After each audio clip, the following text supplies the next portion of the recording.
তারা আসলে অনেক দিন যাবৎ পাকিস্তানে পড়ে আছে, তারা কিন্তু বাংলাদেশে যায় খুবই কম। তাছাড়া এই যে ডিরেক্ট ফ্লাইট এগুলোর একটু ঝামেলা রয়েছে, এই জন্য তারা কিন্তু বাংলাদেশে খুব কমই যায়। তো আমার সাথে এই সমস্ত মানুষের অনেক কথা হয়, প্রায় সময় আমি কথা বলি এদের সাথে।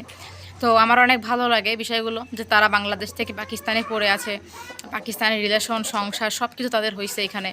তো আলহামদুলিল্লাহ, জিনিসগুলো খুব সুন্দর লাগে। আসলে এটা মিরাক্কেল ব্যাপার, ভাগ্যের কারণে আসলে কখন কার কোথায় বিয়ে হবে এটা আসলে কেউ বলতে পারে না। আসলে উপরওয়ালা নির্ধারণ করে রাখেন যে কার কখন কোথায় বিয়ে হবে। পাকিস্তানে কার কার পুরনো আত্মীয় স্বজন আছে? অনেকেরই দেখা যায় পাকিস্তানে পুরনো আত্মীয় স্বজন আছে, বাট হচ্ছে যে অনেকে আসলে আমার ভিডিও সন্ধান জানেন না, বা অনেকে জানেন না যে আমি কোন দেশে থাকি বা আমি পাকিস্তানে কেন থাকি। তো আসলে কথা হয়েছে যে এটা আসলে আজকে বললাম, আমার আসলে খুব জানার আগ্রহ হয়েছে যে আসলে ঠান্ডা লাগে না, আমার আসলে জানার আগ্রহ হয়েছে যে পাকিস্তানে আসলে আপনাদের কার কার রিলেটিভ আছে, তারা কোথায় অবস্থান করতেছে। এটা আসলে আমারও জানার খুব আগ্রহ আজকাল খুব প্রকাশ পাইছে। কারণ দেখা যায় যে বাংলাদেশ পাকিস্তান যেহেতু আগে একটা রিলেশন ছিল, তো সেই রিলেশনের সূত্রে আসলে অনেক অনেক বাংলাদেশি দেখা যায় পাকিস্তানে রয়ে গেছে, বা অনেক অনেক পাকিস্তানি কিন্তু বাংলাদেশে আসে না। তো এই যে থাকার কারণে হয় কি যে আমাদের অনেকের মধ্যে দেখা যায় যে আমরা দুই দেশে বিভক্ত হয়ে গেছি। যেমনটা আমরা কিন্তু বাংলাদেশ আর ইন্ডিয়ার বর্ডারের কাছে গেলে দেখতে পারি যে অর্ধেক ফ্যামিলি ইন্ডিয়াতে পড়ে গেছে, অর্ধেক ফ্যামিলি বাংলাদেশে পড়ে গেছে। এরকম অনেক ফ্যামিলি আমার চোখেও কিন্তু পড়েছে। তো এগুলো কিন্তু হয় স্বাভাবিক, তাই না? যখন দুটো দেশের মধ্যে মানে মিউচুয়ালি রিলেশন থাকে তখন এটা হয়ে যায়। তো এরকম কিন্তু অনেক হয়েছে। ইনফ্যাক্ট আমার এই ব্যাপারটা কেন মনে হলো আসলে জানি না কেন মনে হলো, কিন্তু ব্যাপারটা আসলে আমাকে অনেকেই কমেন্টস করেছিল যে আপু আসলে আমাদের অনেকের আছে টিকটকে বা অনেক জায়গাতে করে, বাট সবসময় আসলে হয় কি এই সবগুলো মানুষকে একসাথে আসলে পাওয়া যায় না, কারণ এক একজন এক জায়গা থেকে কমেন্ট করে। তো সবাই যদি একটা ভিডিওর প্ল্যাটফর্মে কমেন্ট করে তাহলে কিন্তু সবাইকেই পাওয়া যায়। তো এই হচ্ছে রিলেটিভের ব্যাপারগুলো অনেকের থেকে থাকে পাকিস্তানে। আমি কিন্তু অনেক দেখলাম, আমার সাথে ইনফ্যাক্ট কিন্তু অনেক মানুষের কথা হয়, ঠিক আছে? করাচিতে অনেক পুরনো মানুষ, মনে করো যে তাদের বাচ্চা কাচ্চা হয়ে গিয়েছে, দাদুর বয়সী নানুর বয়সী, তারপর হচ্ছে যে এরকম অনেক অনেক নানুদের সাথে আমার কথা হয়, অনেক পুরনো, যাদেরকে আমি ইনশাল্লাহ একদিন ভিডিওতে আনার চেষ্টা করব করাচিতে গিয়ে। তো এইগুলো হচ্ছে ব্যাপার। তো আমি আসলে কথা বলি তাদের সাথে, জানতে পারলাম যে তারা আসলে অনেক দিন যাবৎ পাকিস্তানে পড়ে আছে, তারা কিন্তু বাংলাদেশে যায় খুবই কম।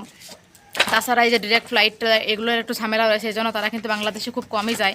তো আমার সাথে এই সমস্ত মানুষের অনেক কথা হয়, প্রায় সময় আমি কথা বলি এদের সাথে। তো আমার অনেক ভালো লাগে বিষয়গুলো, যে তারা বাংলাদেশ থেকে পাকিস্তানে পড়ে আছে, পাকিস্তানের রিলেশন সংসার সব কিছু তাদের হয়েছে এখানে। তো আলহামদুলিল্লাহ, জিনিসগুলো খুব সুন্দর লাগে। আসলে এটা মিরাক্কেল ব্যাপার, ভাগ্যের কারণে আসলে কখন কার কোথায় বিয়ে হবে এটা আসলে কেউ বলতে পারে না। আসলে উপরওয়ালা নির্ধারণ করে রাখেন যে কার কখন কোথায় বিয়ে হবে, বা লাস্টের সময় একটা সিচুয়েশনটা কোন জায়গায় কে থাকবে। তো এই ব্যাপারটা হচ্ছে এরকম। তো তারা আসলে বাংলাদেশে বা তারা আসলে পাকিস্তানে অবস্থান করতেছেন। ইনফ্যাক্ট তাদের সাথে কথা বলে এটাও জানতে পারলাম, আমি জিজ্ঞাসা করতাম যে আসলে আমি প্রায় সময় মানে কথা বলি ফ্রি টাইমে, তো আপনারা কি আসলে বাংলাদেশে যান কি না বা যাওয়া হয় কি না। তো তারা বলে যে হ্যাঁ, বাংলাদেশে যাওয়া হয়, মাঝে মধ্যে যাওয়া হয়, 2-3 সাল পরে 4 সাল পরে এরকম যাওয়া হয়, আমার রিলেটিভ আছে, মিলে আবার চলে আসি। তো তার মানে কি দাঁড়ায় যে তারা বাংলাদেশে যায়, কথাবার্তাও বলে, আবার ব্যাক করে। তো এই বিষয়গুলো কিন্তু ভীষণ ভালো লাগে আমার কাছে, যে তাদের মধ্যে একটা সম্পর্ক আছে, তাই না?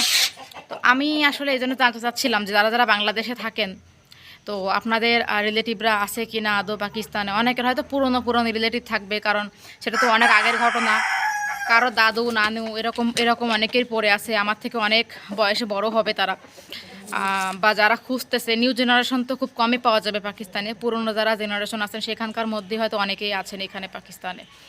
তো এই বিষয়গুলো ভাবছিলাম যে আমি একটু জেনে নিব যে সত্যি আসলে বাংলাদেশের কত মানুষ এখানে বসবাস করতেছেন পাকিস্তানে, কত দাদু, তারপর হচ্ছে যে দাদি মা, কত মানুষ এখানে অবস্থান করতেছেন, অনেক পুরনো টাইপের মানুষ, অনেক আগের। তো তাদের সম্পর্কে আমার একটু ইচ্ছা হলো যে আমি একটু দেখি যে তারা আসলে সত্যি কত পার্সেন্ট মানুষ এখানে রয়েছেন। তবে আমার জানা মতে করাচিতে কিন্তু অনেক বাঙালি বসবাস করতেছেন, তো লাখের কাছাকাছি তো হবেই। তো এই হচ্ছে ব্যাপার, অনেক মানুষ, তাদের এখানে পুরো একটা কলোনি তৈরি করা হয়েছে।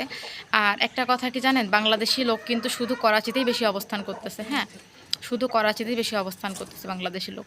অন্যান্য জেলাতে বেসিক্যালি দেখা যায় এখন জবের পারপাসে, বিজনেসের পারপাসে অনেক মানুষ হয়তো আসতেছে, কিন্তু বেশিরভাগ হচ্ছে তোমার করাচিতে যারা স্থায়ীভাবে বসবাস করতেছে তারা কিন্তু করাচিতেই বেশি বেসিক্যালি থাকে। তো অনেকের এটা আসলে ভালো দিক। যে আমাদের বাংলাদেশি মানুষ এখানে বসবাস করতেছে অনেক দিন যাবত, তাদের সব কিছু এখানে হয়ে গেছে, ঠিক আছে। তো এই জন্য আসলে আমি জানার আগ্রহ ছিল যে আসলে সত্যি কত কত মানুষ আছে এখানে।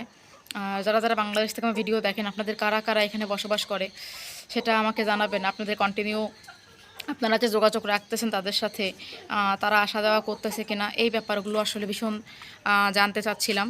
আজকে ভাবলাম যে তাই এই টপিকটা নিয়ে একটা ভিডিও বানাই, কারণ এটা একটা ইম্পর্টেন্ট টপিক ছিল যে পাকিস্তানে বাংলাদেশিরা কতজন আছেন, বা আমার বাংলাদেশ থেকে যারা দেখতেছেন ভিডিও তাদের ফ্যামিলির মধ্যে কেউ আছেন কিনা, সেটা আসলে জানার আগ্রহ থেকেই ভিডিওটা বানানো।